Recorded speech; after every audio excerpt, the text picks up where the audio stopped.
Have you been hurt? Is there like an undercurrent of anger, of bitterness, of resentment in your life? I mean, the truth is we've all been hurt. And you know why hurt from our past robs us of the future that God has for us? Because we don't give forgiveness. So guilt robs us because we don't get forgiveness. Hurt robs us because we don't give it. You guys have heard that saying, hurt people, right? And you know by experience that it's true, don't you? I mean, here's you and me. When we get hurt, this is how we are. This is our posture right here. It's like, no, I'm not going to forgive you. You owe it to me. You owe it to me to be miserable for a long time. Like, you owe it to me to be miserable for the rest of your life. It gets so bad. We're laying awake in bed at night. We're not counting sheep. We're telling ourselves stories like this one, like, oh, I hope I never see them again. No, I hope I do, because I've got a thing or two to say to them. Like, what if I ran into them at the grocery store, the hardware store? I'd act like I didn't even know them. That'd be good. Well, no, because I got these zingers I've been working on, so I'd have to acknowledge them. So I'd go up to them, and I'd say this, and they'd be speechless. It'd be awesome. Well, no, because I got more zingers, so they'd have to respond. So I'd go up to them, and I'd say this, and they'd say that, and it'd be really stupid, and then I'd say this. Meanwhile, here they are at home. I mean, they don't even know we're thinking that stuff.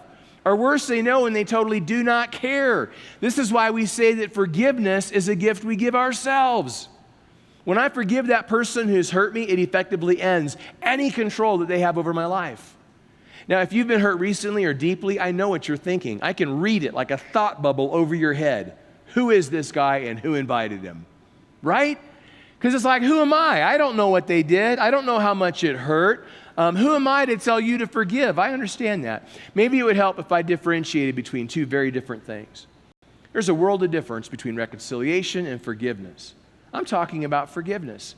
Reconciliation takes two. For that reason alone, it isn't always possible. Now, you'll hear that in church. Can I add something you're not as likely to hear in church, or not likely to hear in church as often? This is like director's cut. This is like the bonus added scene.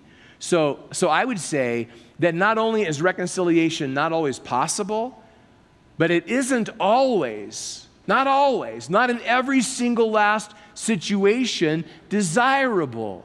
Take my dad's story as an example. For someone in recovery, there are just some people you don't ever need to reconnect with. Take my wife's story. For my wife and our daughter, reconciliation with their perpetrator would not have been safe. But while it takes two to reconcile, it takes one to forgive. You can, I can, all by ourselves decide to let go of past hurt.